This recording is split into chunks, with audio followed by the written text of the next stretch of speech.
Pinikit ko ang mata at naglakad. Nasilaw ako sa ilaw na paikot-ikot sa entablado.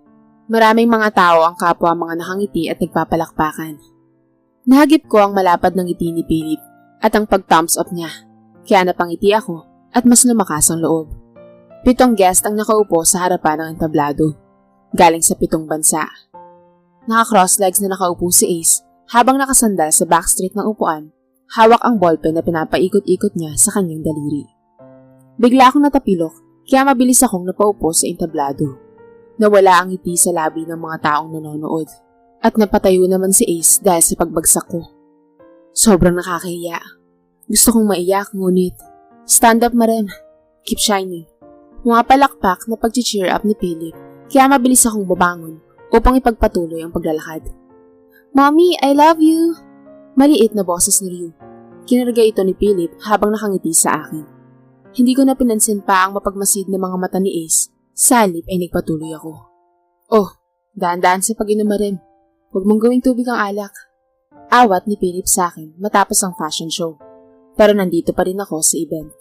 Pinaningkitan ko ng mata si Ace na may kausap na 2 mastisang mga babae habang tumatawa. Ang babaerong to, hindi na talaga natuto. My God, mabasagin mo ba ang baso Marem? Gulat na tanong ni Philip habang pinupunasan ng suot dahil natapunan ko pala. Sorry Philip. Nilamig kasi ako kaya napaganon yung baso, imbis na paganon. Palusot ko, kaya natawa si Philip. Anong paganon imbis na paganon? Suotin mo lang itong coat ko kung nilalamig ka. Sinubukan kong tumanggi, pero hinubad niya na ang coat niya. Salamat. Nasabi ko na lang, matapos niyang ipatong sa balikat ko ang coat. Magre-restroom lang ako Philip Paalam ko dahil pakiramdam ko ay naiihi ako. Hindi pa man ako nakakapasok sa restroom nang may humatak sa braso ko. Bitawan mo nga ako, Ace. Mahina akong sabi. Mas diniin niya ang paghawak sa braso ko, kasabay ng masama niyang titig sa akin habang nag-iigting ang mga panga. Hindi agad ako nakapagsalita nang makita ang ganitong aura niya.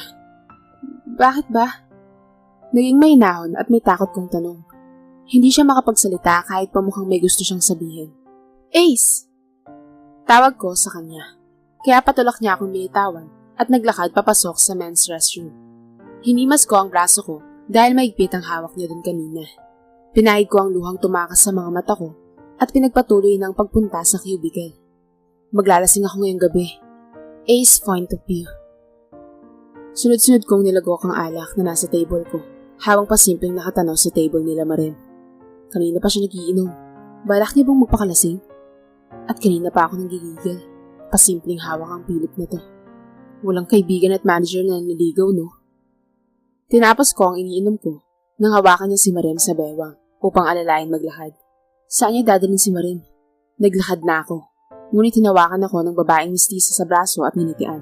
Ninitian ko rin ito, ngunit biglang sinamaan ng tingin. Bitawan mo ako kung ayaw mong baliin ko yung leg mo. Nagulat siya sa sinabi ko. Kaya natulala siya at tinago ka na ang braso ko. Nilawagan ko ang necktie ko at nagmamadaling maglakad paalis ng event. Lakad-takbo ang ginawa ko para sundan sila sa hallway, ngunit hindi ko na sila makita. Sumakay ako sa elevator upang kunin ang kotse ko sa parking. Natanaw ko ang kotse niyang mumurahin na paliko sa kanto, kaya binuntutan ko to para mas masundan. Babasagin ko yung mukha mo. Antayin mo lang ako. Huminto ang kanyang kotse sa luxury hotel na tinutuloyan nila dito sa California na pagmamay-ari ko ni Philip. Ipinark ko ang kotse at sinundan sila, pero hindi ko na naabutan ng elevator dahil nakakit nito. Umikot ako upang sumakay sa pang VIP na elevator. I'm the VIP here because I'm Ace Castillo.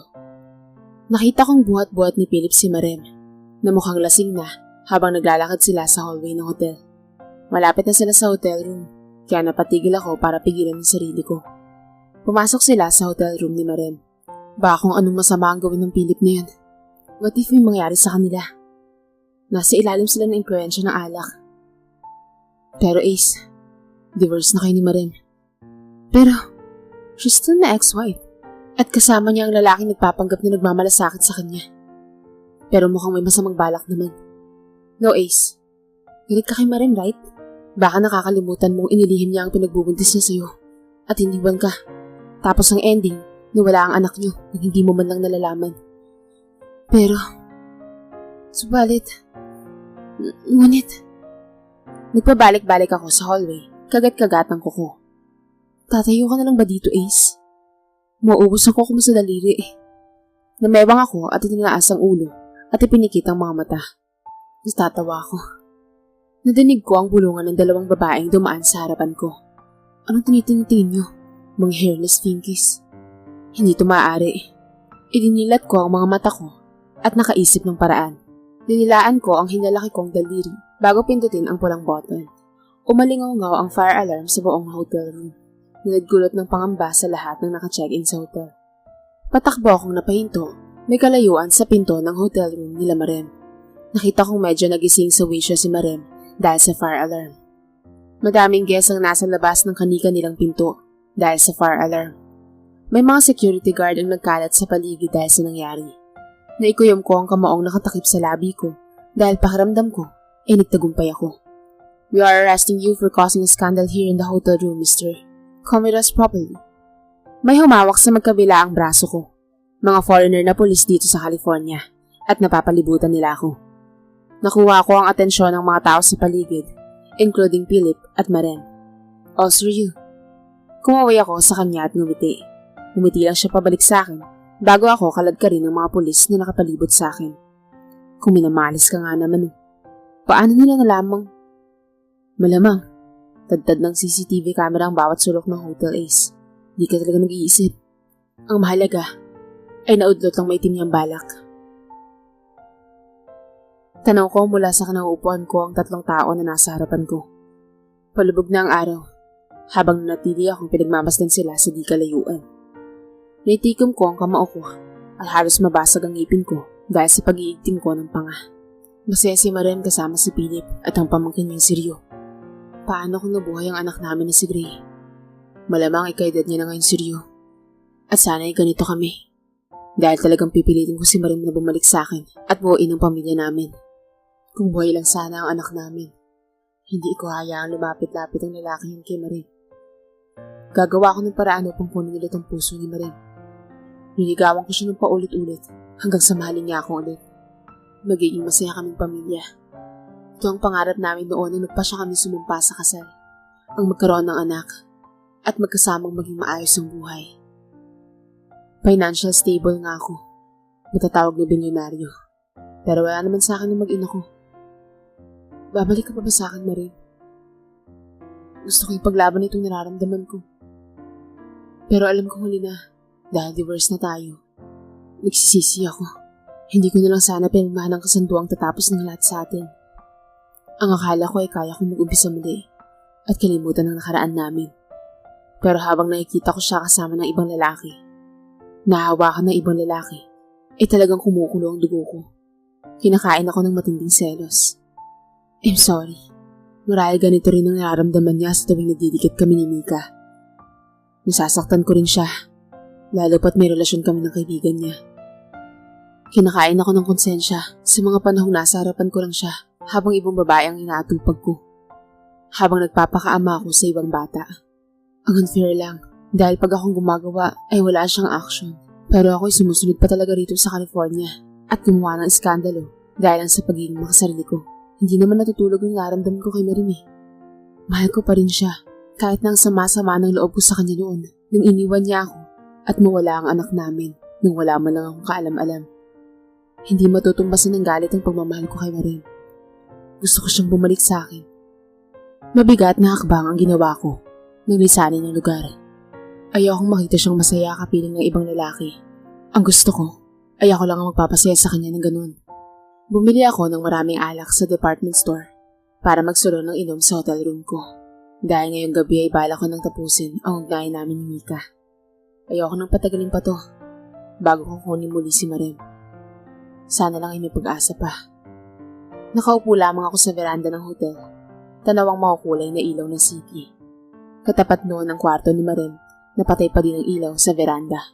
Nasinyalas na wala pa ring tao sa kanila. Natawa ako ng peke na may halong sakit. Hinipak ko ang sigarilyo at ibinuga ang usok sa hangin.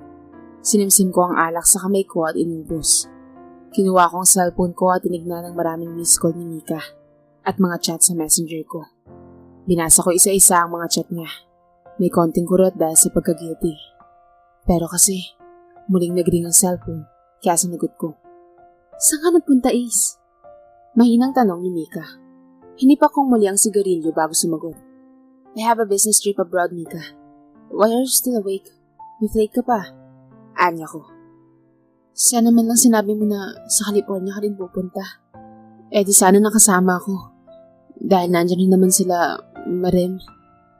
Nauutal na sabi ni Mika. I'm sorry, Mika. Ace.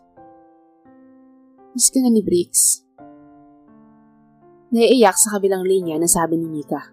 Kaya mabigat ang paglunok ko. Mag-break na tayo, Mika. I'm sorry.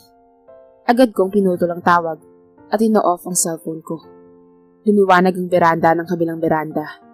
Kaya napatayo ako. Nagsalin muli ako ng alak at muling in-straight. Napahinto si Marem nang makita niya ako sa kanyang harapan. Napatingin siya sa mesa nang makita ang alak. Nakailang beses akong lumunok bago humakbang. Ace, diyan ka lang! Taranta niyang sabi, ngunit hindi ako nagpaawat. Napapikit siya at muling nagsalita. Huwag mo na ulit gagawin ang ginawa mo ng gabi. Masyadong delikado ang ginawa mo.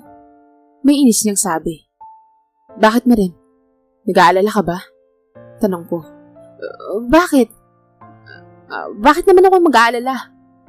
Tanong niya, kaya natawa ako ng may halong asar. Nakikita mo ba yung inaapakan mo? Napatingin siya sa rehas na bato ng beranda. Nalaglag ako dahil sa pagmamadali sa takot na magising ka at mahuli mo ko. Maswerteng may nakapitan pa ako, kaya ako nakatayo ngayon sa harapan mo. Napaawang ang labi niya habang nalalaki ang mga matang napatingin sa ibaba ng beranda. Ano bang tumatakbo sa utak mo at ginawa mong kabaliwan na to, Ace? Seryoso niyang tanong, kaya natawa ko. Oo, kabaliwan nga to. Sagot ko. Kasama mo dapat si Mika ngayong gabi. Kaysa nandito ka at nag-aaksaya ng oras sa pagsunod-sunod sa akin. Sabi niya. Ganun ba? Humakbang ako at sumampa sa ibabaw ng veranda. Kaya siya'y napasigaw. My God, Ace, bumaba ka nga dyan? Isa! Nagkapanik niya nasabi at napatingin sa loob at natakpan ang sariling bibig. Nag-aalala ka na ba ngayon, Marem? Tanong ko. Oo na. Nag-aalala na ako. Kaya bumaba ka na dyan at baka magtulak ka pa ng kapwa mo. Inis na sabi niya. Pupunta ako dyan o ikaw ang pupunta dito. Tanong ko, kaya napahawak siya sa noo. Dito na ako dadaan. Dahil tinatamad ako dumaan at kumatok sa pinto mo. Dagdag ko. Eto na, pupunta na. Bumaba ka na nga dyan. Yamot niya na sabi at pumasok na. Pababa na sana ako nang muntik pa akong madulas at malaglag. Grabe, near-death experience. Pinagbuksan ko siya ng pinto nang makapasok siya sa unit ko. Inilibot niya ang kabuuan bago tumingin sa akin. Anong kailangan mo? Tanong niya. Uminom muna ako ng hawak na alak bago humakbang palapit sa kanya. Bumalik ka sa akin. Diretso kong sabi, kaya mabigat ang pinakawalan niyang hininga. Alam mo namang ikaw ang mahal ko at hindi si Mika, Marem. Inanaan ko na siya. Parang may bumara sa lalamunan niya at hindi nakaimik bago mag-iwas ng tingin. Ace, mali itong ginagawa natin. Kapag nalaman ni Mika ang lahat ng to, nangingilid ang luha sa kanyang mga mata. Lumuhod ako sa kanyang harapan. Can we forget and forgive each other? And start over again, Marem? Tanong ko. No. Tapos na tayo, Ace. Kalimutan mo na ako. Tumalikod ako, pero mabilis ko siyang niyakap sa bewang patalikod habang ako ay nakaluhod. Marem, ikaw lang ang gusto kong maging asawa at maging ina ng mga anak ko. Please, bumalik ka na sa akin. Hinawakan niya ako sa braso upang kalasin ang mga braso kong nakapalupot sa kanyang bewang. Pakasalan mo ako muli, Marem. Subukan natin ulit. I promise aalagaan na kita this time. Desperado kong sabi, pero pinipilit niya nakalasin ang mga braso ko sa kanyang bewang. Ace, nababaliw ka na ba? Paano ang kaibigan ko? Paano si Mika o si Briggs? Yung bata, naging malapit na sa'yo yun, no? Tapos biglang ganito? Nag-iisip ka ba, Ace, ha? Tanong ni Marem. Tinapos ko na lahat sa amin ni Mika. Inusal ko, kaya perusahan niyang tinanggal ang mga braso ko. Tumayo ako upang hatakin siya sa bewang. Ikinulong ko siya sa braso ko at hinawakan siya sa pisngi para gawaran ng halik. Ace, ano ba? Mabilis niya akong sinampal pero hindi iyon ang nagpatinig sa akin. Binuhat ko siya papunta sa kwarto kahit pa pumapalag siya sa pagkakabuhat ko sa kanya. At nababaliw na nga ako. Kapag ginawa mo to sisiguraduhin ko pagsisisiyan mo. Namamagana ang mga mata ni Marem dahil sa pag-iyak. Marem's point of view. Napahinto si Ace at inihilamos ang dalawang palad sa kanyang muka. Hindi matigil ang paghikbi ko dahil sa magkahalong emosyon na nararamdaman. Naglakad siya patungo sa kanyang closet at kumuha ng white polo shirt para marahan isuot sa akin. Habang ginagawa niyang bihisan ako, ay nadidinig ko ang kanyang paghikbi at ang paggalaw ng kanyang balikat. Senyales na siya ay umiyak. I'm sorry, wifey. I didn't mean to do this to you. Nahihirapan niyang sabi sa pagitan ng paghikbi. Wifey, yan ang call sign namin nang simulang maging kami hanggang sa ikasal na kami. Hindi ko lang inaasahan na matapos ang maraming taon, tatawagan niya akong muli sa call sign namin. Masarap pakinggan at nakakamiss. Ngunit mali ang ginawa niyang to. Hindi niya pwedeng gawin to sa akin nang dahil lang sa mahal niya ako. Tumayo ako. Pinahid ang pisngi dahil sa pagbaha ng mga luha ko kanina. Hinawakan niya ako sa kamay pero umiwas ako. Hindi ko inaasahan na magagawa mo sa akin to, Ace. Mahina akong sabi. Kinuha niya ang palad ko upang idampi sa kanyang pisngi. Sambalin mo ako, Maren. Saktan mo ako para may labas mo ang galit mo sa akin. Nagkamali ako, Maren, pero maniwala ka. Tumayo ako at hinigit ang kamay ko sa kanya. Ayaw na kitang makita, Ace. Tigilin mo na ako. Bukas na bukas, uwi ako ng Pinas para sabihin kay Mika ang tungkol sa nakaraan natin. Anya ko at naglakad palabas sa kanyang kwarto. Kahit malaman ni Mika ang tungkol sa nakaraan natin, hindi pa rin magbabago ang desisyon kong tapusin ang relasyon namin na rin. Ikaw ang mahal ko. Sinundan niya ako hanggang sa living room. Ipinihit ko ang doorknob ng pinto at hindi pa man ako nakakalabas, ay hinawakan niya muli ang kamay ko. Wala ka na ba talagang nararamdaman para sa akin, Maring? Mahal kita. Anya ni Ace. Umangat ang tingin ko sa pares ng sandals na nasa harapan ko. Gulat na nakatayo si Mika sa harapan ko. Ang mga mata niyang pinagmasdan ng suot ko at ang kamay ni Ace na nakahawak sa kamay ko at ang salitang hindi niya dapat madinig. Bakit siya nandito? Nanginginig at aligaga siyang napaatras at tumiwas ng tingin. Mika? Naiusal ni Ace. 30 minutes parang na magkausap tayo. Hindi mo siguro inaasahan na habang magkausap tayo, nasa biyahe na ako, Ace. Sagot ni Mika. At hindi mo rin siguro inaasahan na pupunta ako, no? Maren? Sarkastikong tanong ni Mika. Pinipilit kong kalasin ang kamay ni Ace sa kamay ko, pero mas umigpit pa iyon. Pinipilit kong waksi sa isip ko ang mga nakita ko sa CCTV footage ng Hotel Maren. Pero, mabilis na pumatak ang luha sa mga mata ni Mika. CCTV footage? Nakita ko. Buhat-buhat mo si Maren papasok sa condo unit niya. Nang gabing lasing to, Ace. Nakagat ko ang labi ko. At ang buong magdamag niyong magkasama, Maren. Nagtaas ito ng boses habang patuloy sa pagpatak ang mga luha. Pinilit ko bang patay mali siya at magbulag-bulagan, Maren. Dagdag niya pa. Nagkamali ka. Wala kaming ginawa ni Ace ng gabing yun, Mika.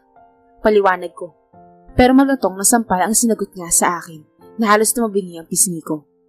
Pero ngayon meron. Galit na sabi ni Mika. Kaya umiiyak akong napailin. Wala, Mika. Maniwala ka.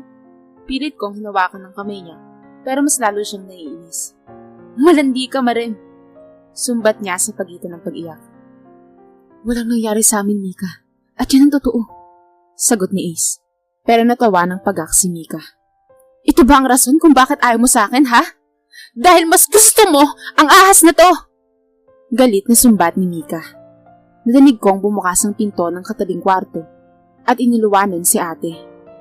Nag-enjoy ba kayo sa panloloko niyo sa akin? Marem, alam mo kung gaano ko kamahal si Ace at gusto kong mabigyan ng ama ang anak ko. Sumbat niya sa akin kaya naitakip ko ang kamay ko sa labi ko. Si Marem ang ex-wife ko, Mika. Mas dinagdagan ni Ace ang bigat sa dibdib ko nang siya mismo ang nagsabi ng totoo. Gulat ang reaksyon ni Mika sa nadinig, na dahilan upang mas lalo pa itong maiyak.